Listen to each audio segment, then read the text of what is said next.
Hello students, I am back again with the chapter that is genetics. उसमें मैंने बहुत चीज़ें आपके साथ शेयर की हैं और इसमें हम लोग जो पिछले वाले वीडियोस में हम क्या पढ़ रहे थे, लॉ ऑफ मेंडल्स, ठीक है ना, postulates of Mendel.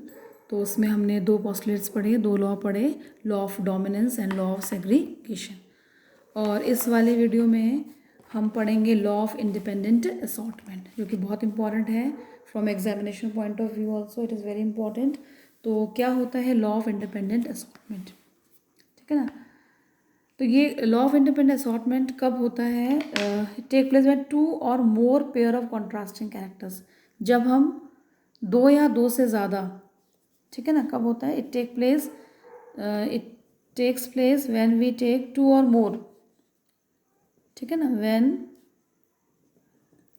There are to or more, ठीक है, पेयर ऑफ कॉन्ट्रास्टिंग कैरेक्टर्स, ठीक है ना। मैंने जब टर्मिनोलॉजी एक्सप्लेन करी थी जेनेटिक्स की, तब मैंने बताया था dihybrid and monohybrid cross.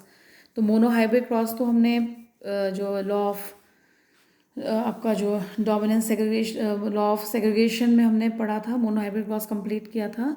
और जो यहाँ पे हम पढ़ेंगे डाई हाइब्रिड क्रॉस, क्या पढ़ेंगे? डाई हाइब्रिड क्रॉस पढ़ेंगे। और यहाँ पे हम क्या लेंगे? Two pair of contrasting character लेंगे, दो से ज़्यादा भी ले सकते हैं, लेकिन इसमें हम जब दो पेयर लेंगे तो उसे डाई हाइब्रिड क्रॉस बोलेंगे, ठीक है ना। तो ये लॉ है, क्या एक्सप्लेन करता है? फैक्टर्स और जीन कंट्रोलिंग डिफरेंट कैरेक्टर्स। जो फैक्टर्स, जो जीन डिफरेंट कैरेक्टर्स को कंट्रोल करें, assort independently without influencing each other after the formation of gametes, ठीक है ना।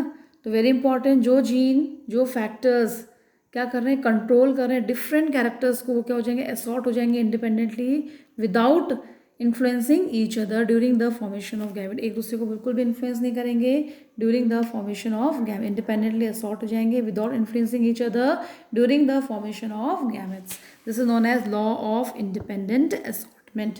आई am writing this, is very important, मैं लिख रही हूँ ताकि लिखते थोड़ा सा आपको और समझ में आ जाए, ठीक है ना। नाउ व्हाट इट स्टेट्स, ठीक है, it states that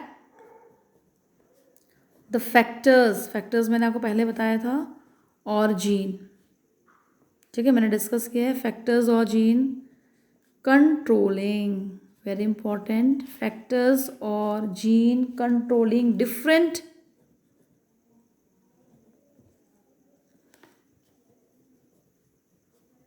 characters, factors और gene controlling different characters assort independently, ठीक है,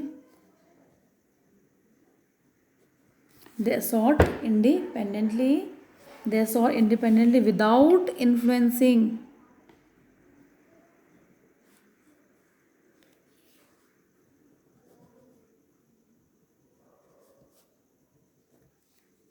each other, okay, without influencing each other during the formation of gametes, ठीक है। तो बहुत इंपॉर्टेंट है ये, आप देखिए, द फैक्टर्स और जीन कंट्रोलिंग डिफरेंट कैरेक्टर्स, ठीक है ना, जो जीन और जो फैक्टर्स डिफरेंट कैरेक्टर्स को कंट्रोल कर रहे हैं वो असॉर्ट हो जाएंगे, अलग हो जाएंगे independently without influencing each other, एक दूसरे को बिना इन्फ्लुएंस किए हुए, ठीक है, during the formation of gametes. कब? During the formation of gametes, जब गैमेट्स बन रहे हो उस टाइम पे। This is known as law of independent assortment. और लॉ ऑफ इंडिपेंडेंट असॉर्टमेंट मैं यहाँ पे आपको एक्सप्लेन करूँगी through a dihybrid cross, ठीक है। डाई हाइब्रिड क्रॉस में अब देखिए, मैंने यहाँ पे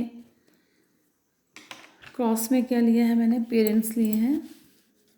अब इसको थोड़ा लंबा है, ध्यान से देखिए, मैंने यहाँ पे पेरेंट्स लिए हैं, ठीक है, ये एक मेल पेरेंट है और ये फीमेल पेरेंट है, ठीक है। तो जो मेल पेरेंट है उसका फिनोटाइप ले लेते हैं हम। फिनोटाइप क्या है? Round yellow seeds. ठीक है, यहाँ पे क्या है, रिंकल्ड ग्रीन सीड्स। ठीक है, तो राउंड के लिए हम यूज़ करेंगे कैपिटल आर, येलो के लिए कैपिटल वाई। ठीक है, ये क्या है इसका जीनोटाइप, जो जीन में है। ठीक है ना, और यहाँ पे हम क्या यूज़ करेंगे, रिंकल्ड के लिए स्मॉल आर और ग्रीन के लिए स्मॉल वाई, रिंकल्ड ग्रीन। तो ये क्या हो जाएगा, इसका जीनोटाइप हो गया। क्या हो जाएगा, ये इसका जीनोटाइप हो गया। ठीक है ना, अब ठीक, अब यहाँ पे आप देखिए गैमेट्स। ठीक, अब ये वाले गैमेट्स सेग्रीगेट होंगे यहाँ पे। ठीक है ना, तो ये क्या बनाएंगे, capital R, capital Y, capital R, capital Y. ठीक है, और यहाँ वाला जो सेग्रीगेट होगा small R, small Y, small R, small Y. Understood, बन गया। ठीक, अब बनेगा पहला जनरेशन, फर्स्ट फिलियल जनरेशन। ठीक, जो फर्स्ट फिलियल जनरेशन बनेगा, आप यहाँ पे देखिए ये है। ठीक है, और ये, इन दोनों का जब करोगे तो capital R, small R, capital Y, small Y. ठीक है, फिर मैंने इसी को लिया यहाँ पे। ठीक, और इसको लिया। ठीक है, फिर ये देखो capital R, small Y, capital Y, small Y. ठीक है, अंडरस्टूड। फिर मैंने ये लिया है। ठीक, और फिर मैंने यहाँ पे ये लिया है again capital R, small Y, capital R, small Y. Understood. फिर ये लिया है और फिर ये लिया है capital R, small Y, sorry capital R, small R, capital Y, small Y, capital R, small R, capital Y, small Y. ठीक है, तो ये सारे इसमें देखोगे आर और वाई, आर मतलब राउंड है, तो ऑल क्या है, राउंड है, क्योंकि आप देखो सब में आर क्या है, डोमिनेंट है, तो राउंड क्या है, डोमिनेंट है। एंड येलो, ठीक है, capital Y, capital Y, capital Y, capital yellow, yellow seed. अब इसके हम क्या करेंगे, दे आर सेल्फ्ड। ठीक है, जब सेल्फिंग हो जाएगी तो हमें कौन सी जनरेशन मिलेगी, F2 जनरेशन। ठीक है, सेल्फिंग के बाद हमें क्या मिलेगी, F2 जनरेशन। देखो मैं दोबारा एक्सप्लेन कर रही हूँ, यहाँ पे हमने क्या लिया है, पेरेंट लिया है। पेरेंट क्या है, male and female. Phenotype male का क्या है, round yellow seed, wrinkled female का रिंकल्ड ग्रीन सीड। ठीक है, फिर हमने क्या किया है, यहाँ पे इसका जीनोटाइप लिया है, क्योंकि ये डोमिनेंट है, राउंड और येलो यहाँ पे डोमिनेंट है, इसलिए इसको हमने कैपिटल आर से और कैपिटल वाई से शो किया है। और रिंकल्ड ग्रीन क्या रेसेसिव है, इसलिए इसको हमने स्मॉल आर से और स्मॉल वाई से रिप्रेजेंट किया है। फिर गैमेट्स का सेग्रीगेशन होगा, देखिए इस तरीके से हो गया सेग्रीगेशन। फिर फर्स्ट जनरेशन बनेगा। ठीक है, पेरेंट उसको ऐसे ही बना सकते हो और इस तरीके से भी बना सकते हो, इसका इसके साथ हुआ। तो जो फर्स्ट जनरेशन होगा सारे क्या होंगे, ऑल क्या होंगे, राउंड एंड येलो सीड बनाए, क्योंकि यहाँ पे राउंड क्या है, राउंड एंड येलो और डोमिनेंट। ये सारे फर्स्ट जनरेशन में सारे क्या बनेंगे, राउंड एंड येलो सीड्स। जो सीड्स होंगे वो राउंड होंगे और येलो होंगे। ठीक है, अब इसकी क्या की जाएगी, सेल्फिंग की जाएगी। सेल्फिंग करने के बाद हमें कौन सी जनरेशन मिलेगी, F2 जनरेशन मिलेगी। ठीक है ना, अभी F2 जनरेशन कैसे मिलेगी, थोड़ा सा कॉम्प्लेक्स है, लेकिन इतना भी कॉम्प्लेक्स नहीं है, आप समझ जाओगे इजीली। अभी हम करते हैं इसको, देखिए अभी हम इसका क्रॉस बनाते हैं, प्रॉपरली क्रॉस बनाएंगे इसका। आप घबराएंगे नहीं, आराम से बनाएंगे, बन जाएगा। तो हमारे पास क्या था, ठीक है ना, कैपिटल, हाँ लाइक दिस, हमारे पास है आर, आर वाई और वाई। ठीक है, तो ये देखिए क्या बना, आर वाई, ठीक बना, और आर स्मॉल वाई, इसको इसके साथ करेंगे, क्या बनेगा आर वाई, और फिर इसी को इसी के साथ करेंगे आर वाई। ठीक है ना, ये गैमेट्स मिल गए हमें। अब हम इसकी सेल्फिंग करें, इन गैमेट्स की हम सेल्फिंग करेंगे। कैसे करेंगे सेल्फिंग, यहाँ पे देखिए हम इसको इस तरीके से क्या बनाएंगे, इस तरीके से हम इसका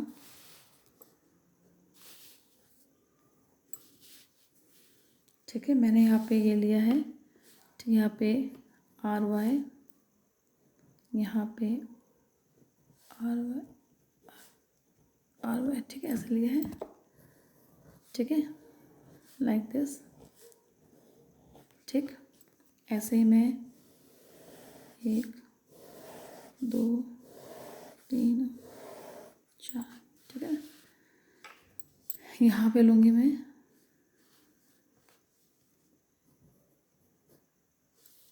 ये मैंने यहाँ पे लिया, इसको मैं यहाँ पे लूँगी, इसको मैं यहाँ पे लूँगी, दिख रहा होगा प्रॉपर्ली, आपको दिख रहा है ये जो गैमेट्स मैंने यहाँ पे लिए हैं उन्हीं गैमेट्स को मैं यहाँ पे ले रही हूँ, दिख रहा है आपको, लाइक दिस, दिख रहा है ना, इसको इसके साथ इधर दिख रहा है, और फिर नीचे यहाँ आ गए। ठीक है, अब इनकी हम क्या करेंगे, सेल्फिंग करेंगे, क्या करेंगे, सेल्फिंग करेंगे।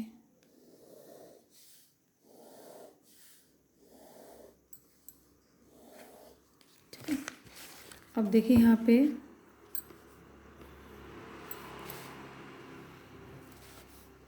जो गैमेट्स मैंने यहाँ लिखे वही गैमेट्स मैंने यहाँ पे लिखे हैं, तभी सेल्फिंग होगी। 4 ऊपर है और 4 इस साइड है।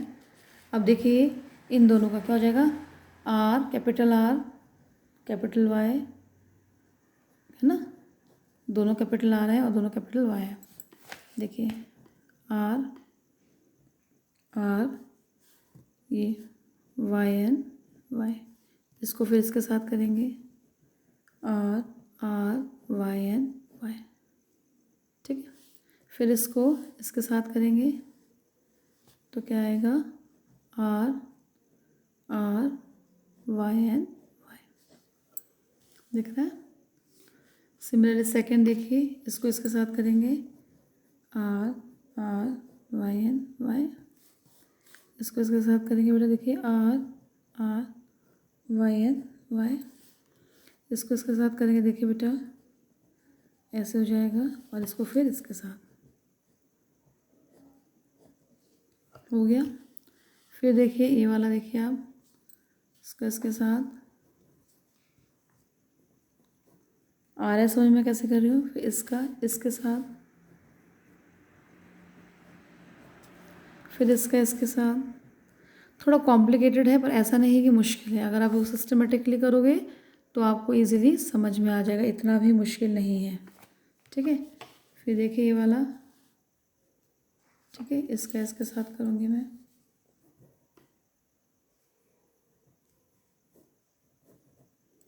इसका इसके साथ करूँगी,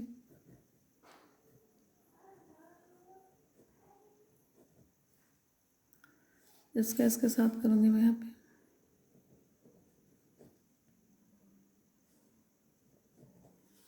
इसका। ठीक है, ये गैमेट्स बन गए। अब आप देखिए यहाँ पे कैपिटल आर है मतलब राउंड है, और कैपिटल वाई है मतलब येलो है। क्या है, राउंड येलो, तो ये क्या है, राउंड येलो। यहाँ पे भी देखिए कैपिटल आर, राउंड येलो, यहाँ पे भी देखिए राउंड येलो, एक कैपिटल आर है और एक कैपिटल 2 कैपिटल वाई है, तो ये राउंड येलो हो गया। ये भी क्या हो जाएगा, कैपिटल आ गया, राउंड हो गया, येलो हो गया, डोमिनेंट हो गया ये। यहाँ पे देखिए राउंड येलो, ठीक है, यहाँ पे ये वाला होगा राउंड येलो,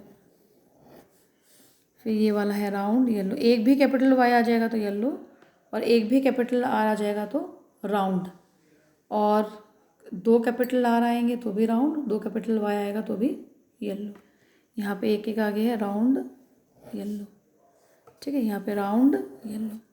ठीक है, ये सारे राउंड येलो हो गए। राउंड येलो कितने हो गए, 1 2 3 4 5 6 7 8 9, तो हमारे पास राउंड येलो कितने आ गए, राउंड एंड येलो, कितने आ गए 9, ठीक है। अब हमारे पास है नेक्स्ट है, अब नेक्स्ट देखिए हमारे पास ये दिख रहा है, ये क्या है राउंड है, लेकिन देखो स्मॉल वाई, ठीक है ना, क्या है हमारे पास स्मॉल वाई। तो स्मॉल वाई का मतलब क्या है, बताया था मैंने आपको, स्मॉल वाई क्या होता है, ग्रीन। क्या है स्मॉल वाई ग्रीन है, क्या है, तो यहाँ पे राउंड ग्रीन, ठीक है। यहाँ पे देखिए राउंड है और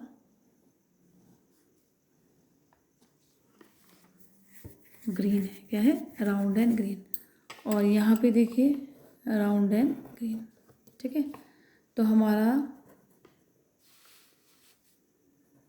राउंड एंड ग्रीन, ठीक है। राउंड एंड ग्रीन कितना है, राउंड ग्रीन 1 है, ये राउंड ग्रीन 2 है, और ये राउंड ग्रीन 3 है। तो कितना है हमारे पास राउंड ग्रीन 3 है, कितना है 3 है, ठीक है। अब हमारे पास है ये वाला आरा, मतलब रिंकल्ड, क्या है ये रिंकल्ड है, क्या है ये रिंकल्ड येल्लो।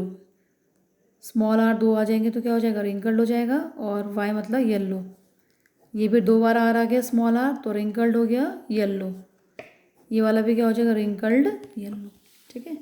तो हमारे पास रिंकल्ड येल्लो कितने हैं, देखिए कितने हैं, 2 स्मॉल आर आ गया, ठीक है, रेसेसिव है तो 2 स्मॉल आर किसके लिए है, रिंकल्ड के लिए है, जब हमने पहले क्रॉसिंग की थी उससे मैंने डिस्कस किया था, और वाई फॉर येल्लो, ये रिंकल्ड येल्लो, कितने हैं हमारे पास रिंकल्ड येल्लो 3 है, ठीक। फिर ये वाला देखिए, ये हमारे पास एक ही है, ठीक है ना, ये क्या है रिंकल्ड ग्रीन, क्या है ये रिंकल्ड ग्रीन, प्योर रेसेसिव है, रिंकल्ड 1 है, ठीक है। रिंकल्ड ग्रीन कितना है 1 है, रिंकल्ड ग्रीन कितना, तो रेशो कितना हुआ 9:3:1। तो मैंने आपको कहा था कि मैंने पहले भी टर्मोलॉजी एक्सप्लेन करते हुए कहा था कि जो डाई हाइब्रिड क्रॉस होता है उसका जो फिनोटिपिक रेशो होता है वो कितना होता है 9:3:1। समझ में आया। तो देखिए इस तरीके से हमने यहाँ पे गैमेट को क्या क्या अलग किए हैं, फिर इनकी सेल्फिंग की है, देखो ये वाला गैमेट यहाँ पे लिखा और सेम मैंने यहाँ पे लिखा है, ठीक है। फिर इसकी सेल्फिंग की है, इसका इसके साथ, इसका इसके साथ, इसका इसके साथ और इसका इसके साथ। फिर मैंने क्या किया है, इसका इसके साथ, इसका इसके साथ, इसका इसके साथ और इसका इसके साथ। सिमिलरली देखिए इसका इसके साथ, इसका इसके साथ, इसका इसके साथ और इसका इसके साथ। फिर देखिए, ठीक है ना, इसका इसके साथ, ठीक है, ठीक है। फिर इसका इसके साथ, इसका इसके साथ, इसका इसके साथ। फिर जो कैपिटल आर है या कैपिटल वाई है वो डोमिनेंट शो कर रहा है, कैपिटल आर राउंड शो कर रहा है और capital Y yellow seed show कर रहा है, ठीक है ना। और एक भी अगर कैपिटल आ जाएगा तो अपने आप को एक्सप्रेस करेगा, वो डोमिनेंट है। और आप देखोगे जो रेसेसिव है वो तभी एक्सप्रेस करेगा जब वो स्मॉल लेटर्स में, दोनों स्मॉल लेटर्स में है। देखो यहाँ पे देखो आर आर है, ठीक है ना, ये तो अपने आप को एक्सप्रेस कर रहा है रिंकल्ड है। फिर यहाँ पे वाई वाई है, ये अपने आप को एक्सप्रेस कर रहा है ग्रीन है। यहाँ पे आर वाई दोनों एक साथ है तो रिंकल्ड ग्रीन हो गया, ठीक है ना। तो जो रेसेसिव कैरेक्टर है वो पेयरिंग में ही अपने आप को एक्सप्रेस करेगा, अदरवाइज वो अपने आप को एक्सप्रेस नहीं कर पाएगा। तो इस तरीके से जो राउंड येलो है, ये देखो राउंड येलो में राउंड किए 1 2 3 4 5 6 7 8, ठीक है ना, 9, तो 9 है ये 1 2 3 4 5 6 7 8 9, 9 क्या है राउंड येल्लो, क्या है राउंड येल्लो। फिर देखिए ये वाला है राउंड येल्लो है, round green, round green, round green, कितने हैं 3 है, मैंने ट्राइंगल से शो किया ताकि आपके लिए इजी हो जाए। राउंड में कितना है 3 है। फिर है रिंकल्ड येल्लो, दिख रहा है आपको रिंकल्ड येल्लो, यहाँ पे रिंकल्ड येल्लो मैंने स्क्वायर से शो किया है, कितने हैं 1 2 एंड 3 है, दिख रहा है आपको ये 3 है, ठीक है ना। और फिर इसके बाद ये वाला है आपके पास, ठीक है, रिंकल्ड जो लास्ट वाला इंपॉर्टेंट कैरेक्टर है रेसेसिव जो है बिल्कुल रिंकल्ड ग्रीन, वो कितना है एक ही है, ठीक है ना। ये रहा रिंकल्ड ग्रीन, ये एक ये, तो रेशो कितना बना 9:3:3:1। इस रेशो को हम क्या बोलेंगे, फिनोटाइपिक। क्या बोलेंगे, फिनोटाइपिक रेशो। कैसा रेशो है ये, फिनोटाइपिक रेशो है। और यहाँ पे आप देखिए जो फिनोटाइपिक रेशो है, यहाँ पे हम क्या करेंगे, यहाँ पे मैं दे रही हूँ राउंड येलो, कितना 9 है, और टोटल आप काउंट करेंगे 9, 12, 15 और 16, तो अपॉन 16। ठीक है, रेशो लिया। फिर क्या है, राउंड ग्रीन, कितना है ये 3 है, रेशो 16। अगेन क्या है, रिंकल्ड येलो, कितना 3/16। फिर क्या आपका रिंकल्ड ग्रीन,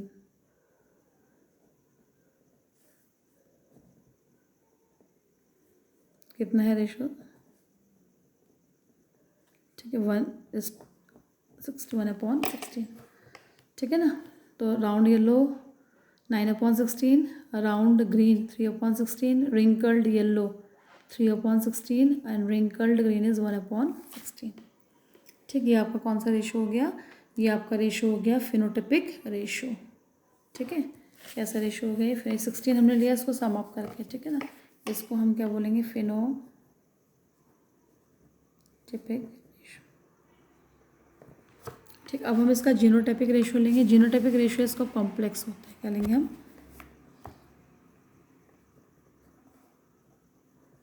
रेशो क्या है, कॉम्प्लेक्स है। ठीक है, लेकिन थोड़ा सा हम कर सकते हैं इसको, जैसे कि हमारे पास देखिए यहाँ पे ये है RRYY। ठीक है, तो मैंने यहाँ पे क्या लिखा, RRYY मैं लिख रही हूँ यहाँ पे,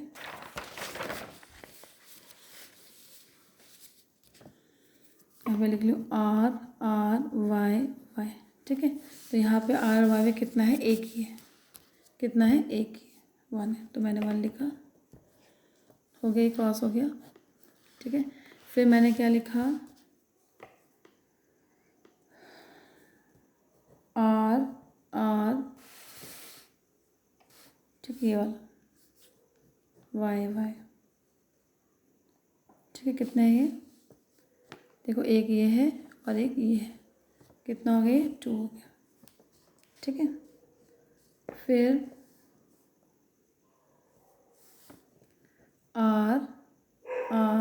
RRYY लिख रहा है, RRY और Y, तो ये एक ये है, ठीक है, और एक ये है, कितने हो गए, 2 हो गए। ठीक है, कितने हो गए, 2 हो गए। फिर है RRY और Y, देखिए कितना है, देखिए RRY कितना है, एक तो ये 1 है, 2 है, 3 है और ये 4 है। ठीक है, कितने है ये, 4 है। ठीक, फिर है RRY और Y। ठीक है, तो आप देखिए एक ये है, ठीक, कितना है ये, 1 है। ठीक है, फिर है RR ये वाला Y और Y, एक तो ये है और एक ये है, कितने, 2 है, कितने है, 2 है। ठीक है, फिर है RR, बचा क्या ये वाला, कितना, 1 है, कितना है,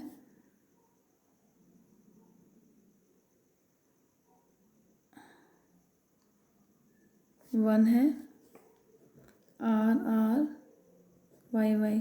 2 है, देखो एक ये है और एक ये है, RY 2 है। ठीक है, फिर RRYY दिख रहा है, RRY कितना, ये 1 है, कौन सा वाला है, ये वाला है। ठीक है, बचा कौन सा हमारे पास, ये वाला है। ठीक है, ये कितना है, RRYY कितना है, 1 है, कितना है, 1। तो दिख रहा है आपको, इस तरीके से हमने क्या बनाया, जीनोटाइपिक रेशो। तो ये क्या डिपिक्ट कर रहा है, ये डिपिक्ट कर रहा है डाई हाइब्रिड जीनोटाइपिक रेशो ठीक है ना, इन F2 जनरेशन, ठीक, as revealed in the square given above, दिख रहा है। और ये जो रेशो है ये क्या है, कॉम्प्लेक्स है, क्या है ये, कॉम्प्लेक्स है। और कौन सा रेशो है ये, जीनोटिपिक रेशो है। कौन सा रेशो है ये, जीनोटिपिक रेशो है, ठीक है ना। तो अगर हमने मोनोहाइब्रिड क्रॉस भी पढ़ा और डाईहाइब्रिड क्रॉस भी करा, मुझे लगता है आपको समझ में आया होगा। अगर सिस्टमेटिकली आप करोगे तो कोई मुश्किल नहीं है, इसलिए मैंने पूरे एक लेक्चर इस पे लिया है। तो हमने मोनोहाइब्रिड और डाईहाइब्रिड क्रॉस लिया है। पहले हमने पढ़ा मोनोहाइब्रिड रेशो इन F2 जनरेशन। तो मोनोहाइब्रिड रेशो F2 जनरेशन में क्या है, एक तो फर्स्ट आपका फिनोटाइपिक है, ठीक है, दूसरा क्या है आपका जीनोटाइपिक रेशो, ठीक है ना। जो फिनोटाइपिक रेशो है वो आपका कितना है, 3:1, और फिनोटाइपिक कितना 1:2:1, ये मैंने आपको कराया था, ठीक है। और फिर आज जो हमने किया है डाईहाइब्रिड, आज हमने कौन सा किया है, डाईहाइब्रिड। कौन सा किया है, डाईहाइब्रिड क्रॉस, जिसमें हमने 2 पेयर ऑफ कॉन्ट्रास्टिंग कैरेक्टर लिया है, ठीक है ना। डाईहाइब्रिड क्रॉस में हम क्या करेंगे, डाईहाइब्रिड क्रॉस में हम देखेंगे डाईहाइब्रिड रेशो इन F2 जनरेशन। यहाँ पे भी हमें दोनों रेशो मिलेंगे, एक तो मिलेगा फिनोटाइपिक, ठीक है ना। फिनोटाइपिक रेशो कितना है हमारा, बताइए आप, अब तक तो समझ में आ गया होगा। फिनोटाइपिक रेशो कितना है, 9:3:3:1, ठीक है। और अगर हम सेकंड में पढ़ेंगे जीनोटाइपिक रेशो, तो मैंने थोड़ा सा बना के दिखाया है, यहाँ पे बना के दिखाया आपको ये रेशो कैसे बना है, ठीक है ना। तो जीनोटाइपिक रेशो आप देखोगे इट इज़ वेरी कॉम्प्लेक्स, कैसा होता है, वेरी कॉम्प्लेक्स, ठीक है। तो इस तरीके से हमने आज ये टॉपिक कवर किया है, और ये टॉपिक है हमारा, इसको हम क्या बोलेंगे, डाईहाइब्रिड क्रॉस शो किया है, लॉ ऑफ इंडिपेंडेंट असॉर्टमेंट, क्या बोलेंगे, लॉ ऑफ इंडिपेंडेंट असॉर्टमेंट, ठीक है। इसको मैं फिर एक बार एक्सप्लेन करना चाहूँगी थोड़ा सा, क्योंकि थोड़ा सा ये टिपिकल है, ठीक है। एक बार फिर से मैं इसको एक बार एक्सप्लेन करूँगी आपको। आप देखिए यहाँ पे हमने इस पर क्या किया है, हल्का हल्का थोड़ा सा एक्सप्लेन करूँगी। देखिए हमने कहा लॉ ऑफ इंडिपेंडेंट असॉर्टमेंट क्या है, वी आर टेकिंग 2 और मोर कॉन्ट्रास्टिंग पेयर ऑफ कैरेक्टर्स, ठीक है, फैक्टर्स और gene controlling different characters assort independently without influencing each other during the formation of gametes. फिर हमने क्रॉसेस बनाए हैं, देखिए हमने मेल पेरेंट लिया है, मेल एंड फीमेल, हमने फिनोटाइपिक रेशो बताया है, मेल का है राउंड येलो और फीमेल का है रिंकल्ड ग्रीन, ठीक है ना। सीड लिया है, और फिर जीनोटाइपिक रेशो राउंड येलो का आर और वाई डोमिनेंट शो कर रहा है, और small R small Y recessive को शो कर रहा है। रेसेसिव तभी एक्सप्रेस करेगा जब दोनों स्मॉल प्रेजेंट होंगे, लेटर्स प्रेजेंट होंगे, एक भी अगर कैपिटल होगा तो वो डोमिनेंट होगा, ठीक है।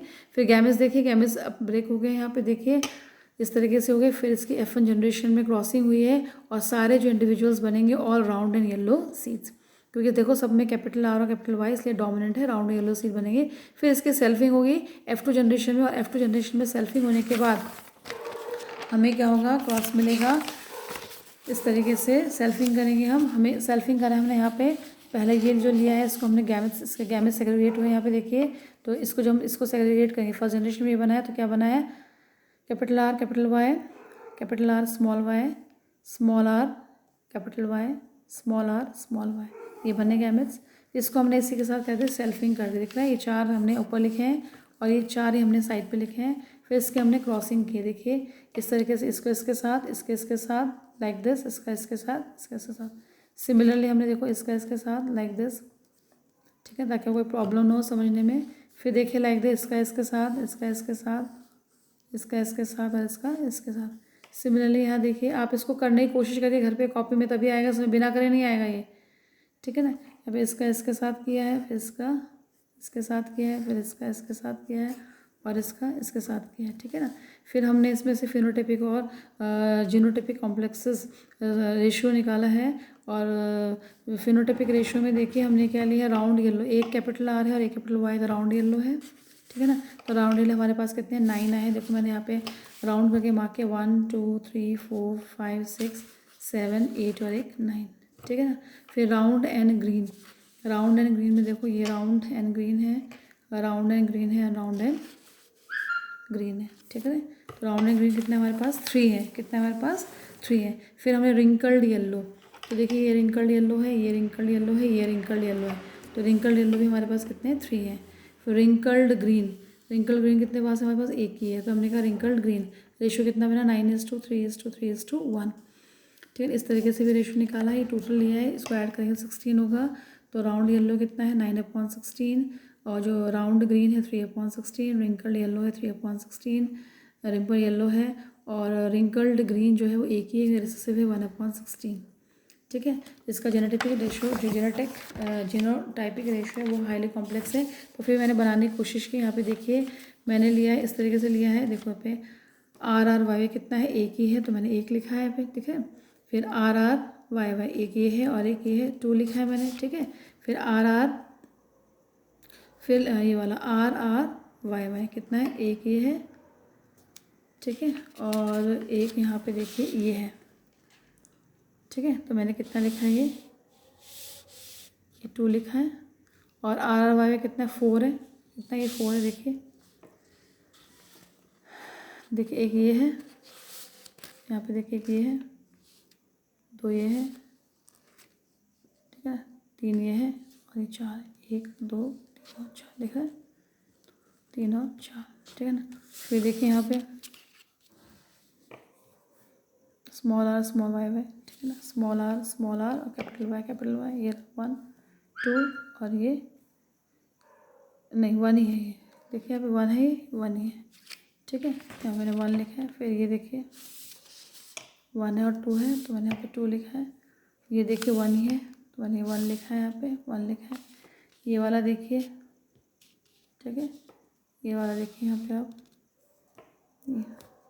एक ये है, ठीक है, और एक ये वाला है, एक ये है, ठीक है। कितना 2 हो गया, ये देखिए 2 हो गया। फिर ये वाला देखिए आ रहा है, समझ में आ रहा है, अब तो आ रहा होगा समझ में कैसे किया है। ये वाला कैसे 1 है, आप देखेंगे इसको ऐड कर लीजिए, 1 2 3 4 5 6 10 11 12 13 14 15 एंड 16। तो ये कौन सा रेशो हो गया, जीनोटाइपिक रेशो, ठीक है। ये डायहाइब्रिड रेशो है, वेपोराइजेशन ऑफ वाटर, ठीक है। एंड दिस टेक्निक इज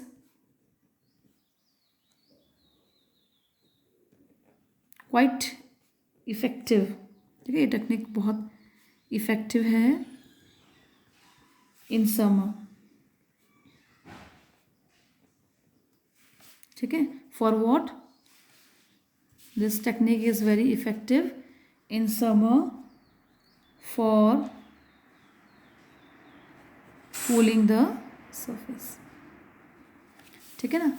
तो यहाँ पे मैं दोबारा एक्सप्लेन कर रही हूँ, people sprinkle water on the surface of the open ground और roof on a hot summer day. ऐसा क्यों करते हैं, जैसे वो वाटर स्प्रिंकल करते हैं तो हीट होती है, तो हीट क्या करता है, वाटर जो भी आपने स्प्रिंकल किया है वो इवेपोरेट हो जाता है क्विकली, और evaporation leaves the surface and due to large latent heat of water, ठीक है ना। This technique is called evaporation leave the surface cool. Evaporation क्या करेगा, it leaves the surface cool, surface को ठंडा कर देगा, due to large latent heat of vaporization of water, बहुत सारा हीट लेके वो इवेपोरेट हो जाएगा, ठीक है ना। पानी गिरा सरफेस से, उसने हीट ले लिया और वो हीट लेके वो इवेपोरेट हो गया, तो नेचुरल सी बात है, मैंने अभी आपको बताया था कि वो उस एरिया से, उस सरफेस से जहाँ पे वाटर स्प्रिंकल हुआ है वहाँ से वाटर लेकर वाटर को इवेपोरेट कर देगा, और वहाँ से हीट लेके वहाँ से उड़ जाएगा, इवेपोरेट हो जाएगा, तो और सरफेस क्या रह जाएगा, जो भी सरफेस नीचे रह गया इट विल कूल डाउन, तो कूलिंग इफेक्ट देगा। तो ये technique it is quite effective in the summer season for cooling the surface, surface को कूल करने के लिए काफ़ी इफेक्टिव है। ठीक है ना। Then next is our palm feel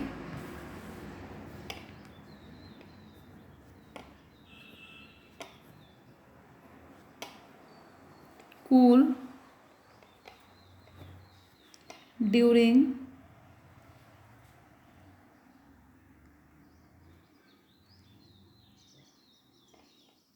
our palm feel cool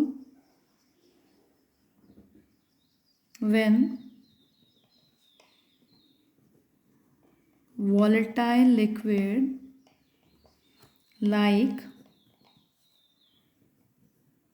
acetone or alcohol placed on a palm। ठीक है। फील, जब हमारा जो नेल पॉलिश रिमूवर देखा होगा आपने, यूज़ भी किया होगा, गर्ल्स तो मोस्टली यूज़ करती है, सभी घर में होता है, तो हल्का सा हाथ में गिर जाए तो ठंडा सा हो जाता है, उस एरिया में हमको ठंड से लगता है, ठंडा ठंडा सा लगता है, कूलिंग इफेक्ट देता है। ऐसा क्यों होता है? क्यों होता है? क्योंकि वॉलेटाइल लिक्विड है, ये सारे कैसे लिक्विड है? क्योंकि वॉलेटाइल लिक्विड है, सारे कैसे लिक्विड है? ये वॉलेटाइल, ठीक है ना। और जो वॉलेटाइल लिक्विड होते हैं दे इवेपोरेट्स वेरी क्विकली, ठीक है ना। जो वॉलेटाइल लिक्विड होते हैं दे इवेपोरेट्स वेरी क्विकली, बहुत जल्दी इवेपोरेट्स हो जाते हैं। और जिस एरिया में गिरते हैं, हमारे हाथ में जहाँ गिरा है वहाँ से हीट को क्या करते हैं? ऑब्जर्व करते हैं, ठीक है, और वो क्या हो जाते हैं? इवेपोरेट हो जाते हैं, और उस एरिया को क्या कर देते हैं? कूल कर देते हैं, ठीक है ना। तो volatile liquid evaporate very quickly. और इवेपोरेट होने का दो रीज़न, क्विकली होने का दो रीज़न है, क्योंकि इसका जो बॉइलिंग पॉइंट होता है लेस, बॉइलिंग पॉइंट, इसका बॉइलिंग पॉइंट क्या होता है? बहुत कम होता है, ठीक है ना। Increase surface area expose to air, ठीक है ना। Increased surface area exposed to air due to these two reason they evaporate very quickly, ठीक है ना। तो energy required for evaporation is provided by, और ये जो एनर्जी है, जो एनर्जी ले रहा है इवेपोरेट होने के लिए, तो एनर्जी कहाँ से ले रहा है भाई? एनर्जी जो भी इवेपोरेट होने के लिए ले रहा है वो कहाँ से ले रहा है? हमारे पाम से ले रहा है। इसे जहाँ से वो एनर्जी लेके इवेपोरेट होगा उस एरिया को क्या कर देगा? कूल कर देगा। क्या कर देगा? कूल कर देगा। तो हमें थोड़ा सा वहाँ पे ठंडा फील होगा। तो आप लिख सकते हो that energy as the energy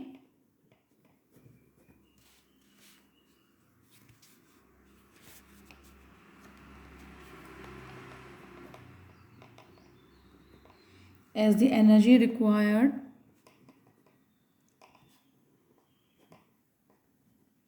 for the evaporation is provided by our palm, ठीक है। ये एनर्जी इवेपोरेशन के लिए कहाँ से मिल रही है? हमारे पाम से मिल रही है। वी फील कूल, हमें कैसा लगता है? ठंडा लगता है। कैसा लगता है? हमें ठंडा लगता है, ठीक है ना। दोबारा से एक बार रिपीट कर रही हूँ, palm feel cool when the volatile liquid like acetone alcohol placed on our palm. तो क्या होता है? ये वॉलेटाइल लिक्विड है, ये बहुत जल्दी इवेपोरेट हो जाता है। इवेपोरेट होने का रीज़न क्या है? जल्दी, इनका बॉइलिंग पॉइंट लेस होता है, increase surface area expose to air, और क्योंकि जो एनर्जी इवेपोरेशन के लिए चाहिए वो हमारे पाम से लेता है वो, इसलिए उस एरिया जहाँ से ये एनर्जी लेता है वी फील कूल, उस एरिया में हमें कैसा लगता है? ठंडा फील होता है, ठीक है ना। Then last explanation is cotton cloth. हम कैसे कपड़े पहनते हैं? कॉटन के। कैसे पहनते हैं? गर्मियों में हम कैसे कपड़े पहनते हैं? कॉटन क्लॉथ पहनते हैं, ठीक है ना। Cotton cloths are wear during summer, है ना। पहनते हो आप लोग कि कुछ भी पहन लेते हो? कॉटन क्लॉथ्स इन समर, ठीक है। हम कौन से कपड़े इस गर्मियों में पहनते हैं? कॉटन। क्यों पहनते हैं? क्या रीज़न है? ठीक है ना। अब इसका हम बताते हैं आपको। ड्यूरिंग समर, जो गर्मियाँ होती है, पर्सपायर मोर, हमें बहुत पसीना आता है, ठीक है ना, पर्सपायरेशन बहुत होता है, ठीक है ना। हम लिखेंगे ड्यूरिंग समर। अब क्या है? गर्मियाँ हैं, ठीक, क्या है? गर्मी है, ठीक। अब क्या होगा? पर्सपायर, तो पसीना ज़्यादा आएगा, पसीना हमें क्या करेगा, कीप्स अप कूल। जैसे इवेपोरेशन कूलिंग इफेक्ट देता है, ऐसा पर्सपायरेशन भी कूलिंग इफेक्ट देता है। During summer we perspire more and keeps us cool, ठीक है ना। और हमें पता है कि जब इवेपोरेशन होता है, जब क्या होता है, जब इवेपोरेशन होता है तो क्या होता है, बताया था मैंने mechanism. Particles at the surface of the liquid, क्या बताया था मैंने, particles at the surface of a liquid, ठीक है ना, गेन एनर्जी, ठीक, from surrounding. Particles at the surface of a liquid gain energy from the surrounding और body surface. कहाँ से लेगा एनर्जी, सराउंडिंग से लेगा, आसपास से लेगा, या फिर बॉडी सरफेस से लेगा, एंड चेंजेस इनटू वेपर, ठीक है। इवेपोरेशन में क्या होगा, particles at the surface of the liquid gains energy from the surrounding और body surface and changes into vapour. Now the heat energy is equal to latent heat of evaporation. Now he will say here the heat energy, ये heat energy है equal to किसके बराबर है, latent, पढ़ा बताया था मैंने इससे पहले वाले लेक्चर में, लेटेंट हीट ऑफ वेपोराइजेशन किसके बराबर है, लेटेंट हीट ऑफ वेपोराइजेशन, ठीक है ना। The heat energy is equal to latent heat of vaporization is observed from the body. अब ये हीट एनर्जी कहाँ से लेगा, बॉडी से लेगा, ठीक है ना, from the body, leaving the body cool, ठीक। अगर आपके बॉडी में बहुत पसीना आ रहा है और आपके बॉडी के सरफेस में बहुत ज़्यादा पसीना पसीना हो गया है, ठीक है, अब ये क्या करेगा, आपकी बॉडी से लेगा, लिक्विड सरफेस से लेगा, या फिर सराउंडिंग से लेगा हीट, ठीक है ना। हीट लेके क्या होगा, ये इवेपोरेट हो जाएगा, इवेपोरेट हो जाएगा, आपकी बॉडी से हीट लेके इवेपोरेट हो जाएगा, तो जिस एरिया से आपको हीट लेके इवेपोरेट हुआ है, आपको क्या करेगा, गिव अ कूलिंग इफेक्ट, ठीक है ना, आपकी बॉडी को क्या देगा, कूलिंग इफेक्ट देगा, क्या देगा, कूलिंग इफेक्ट। और जो कॉटन क्लॉथ्स होते हैं, हम यहाँ पे कॉटन क्लॉथ्स की बात कर रहे हैं, और जो कॉटन क्लॉथ्स होते हैं क्या होता है, बीइंग अ गुड, ये तो आपने पता ही होगा, they are good absorber of water, ठीक है, वाटर अच्छे से एब्जॉर्ब करते हैं, सो दे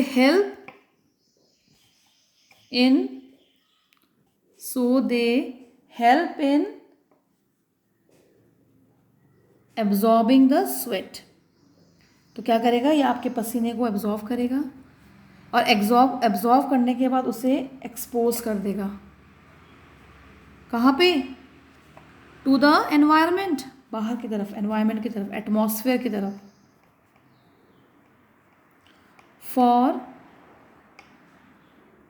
इजी इवेपोरेशन, ठीक है ना। तो गर्मियों में क्या होगा, अगर आप कॉटन के कपड़े पहनोगे तो वो क्या है, गुड एब्जॉर्बर है, आपका पसीना वगैरह आपकी बॉडी से एब्जॉर्व कर लेगा, उसको एक्सपोज भी कर देगा बाहर एनवायरनमेंट में, और जब पूरा एक्सपोज होकर बॉडी का अब नहीं रुकेगा तो क्या होगा, बाहर चला जाएगा, तो फिर आपको वो कूलिंग इफेक्ट देगा, आपको ठंडा लगेगा, आपको ज़्यादा गर्मी नहीं लगेगी। लेकिन अगर कॉटन के कपड़े ना पहनकर अगर आप कुछ सिंथेटिक कपड़े पहनोगे तो क्या होगा, जो हीट है, जो पसीना है, जो हीट है, वो आपके कपड़ों के और आपके बॉडी सरफेस के बीच में रह जाएगा, वो बाहर एक्सपोज नहीं हो पाएगा, और बाहर एक्सपोज नहीं हो पाएगा तो फिर वो आपको कूलिंग इफेक्ट नहीं देगा, आपको दिक्कत आएगी और गर्मी भी बहुत ज़्यादा लगेगी। तो इस तरीके से इस तरह के कपड़े जो सिंथेटिक क्लॉथ होते हैं वो हमें गर्मियों में नहीं पहनने चाहिए, बल्कि हमें कॉटन के कपड़े ही प्रेफर करने चाहिए, ठीक है ना। तो फिर यहाँ पे मैं अगेन एक्सप्लेन कर रही हूँ आपको, आप देखिए यहाँ पे, तो क्वेश्चन है why should we wear cotton clothes in summer, हम कॉटन क्लॉथ्स क्यों पहनना चाहिए, क्योंकि क्या होता है कि गर्मियों में पसीना आता है, पसीना ज़्यादा आने से क्या होता है, बॉडी कीप्स अस कूल, ये अपना ऑटोमेटिक हमारे बॉडी का, आप कह सकते हो it is auto temperature control mechanism, जो अपने आप ही ऑटोमेटिकली हमारे बॉडी के टेम्परेचर को क्या करता है, कंट्रोल करता है। मैंने एक वर्ड यूज़ किया, ऑटो टेम्परेचर कंट्रोल मैकेनिज्म, ठीक है ना। तो ऑटोमेटिकली हमारे बॉडी के टेम्परेचर को क्या करता है, कंट्रोल करता है। ज़्यादा से ज़्यादा पसीना हमारे बॉडी से बाहर जाएगा, हम जितना ज़्यादा पर्सपायर करेंगे उतने हमें क्या, हमारी बॉडी क्या रहेगी, कूल रहेगी। ठीक, फिर मैंने आपको कहा कि that during evaporation the particles at the surface of the liquid gain energy from the surrounding और body surface and changes in vapour, change हो जाता है वेपर में, ठीक है ना। Now the changes into the vapour, ठीक है ना। Now the heat energy is equal to latent heat of vaporisation and is observe from the body leaving the body cool, ठीक है ना। जो भी हीट एनर्जी, हीट वेपोरेशन है वो हमारे से बॉडी से एब्जॉर्व करके बाहर इवेपोरेट हो जाएगा और जो बॉडीज जहाँ से हमारी हीट लिए है उसने, वो बॉडी हमारा क्या हो जाएगा, कूल हो जाएगा, तो हमें थोड़ी सी ठंडक मिलेगी। तो cotton clothes having because they are good observer and they help in absorbing the sweat and also exposing it to the atmosphere and keeping our body cool, और हमारी बॉडी को कूल रखता है और गर्मियों में भी हमारे बॉडी को आराम पहुंचाता है ताकि हम इजीली क्या कर सके, उस टेम्परेचर को, बाहर के जो गर्म टेम्परेचर है उसको झेल सके, ठीक है ना। So this is all about the chapter. ये कूलिंग इफेक्ट का था, ये मैंने कंप्लीट कर दिया है। अब नेक्स्ट वीडियो में आपके सारे बहुत सारे रीजनिंग वाले क्वेश्चंस मैं लेके आऊँगी। तो आज के लिए इतना ही है। Hope you must have understood properly. कहीं पे भी प्रॉब्लम है, कहीं पे मैं अच्छा समझा नहीं पा रही हूँ, तो आप बता सकते हो मुझे कि मैम आपने यहाँ से ढंग से नहीं समझाया, आप ये दोबारा समझा दीजिए, तो मैं उस टॉपिक को दोबारा से कवर कर लूँगी। होप दिस टाइम मैंने पहले से ज़्यादा बेटर करने की कोशिश की है। Okay, thank you.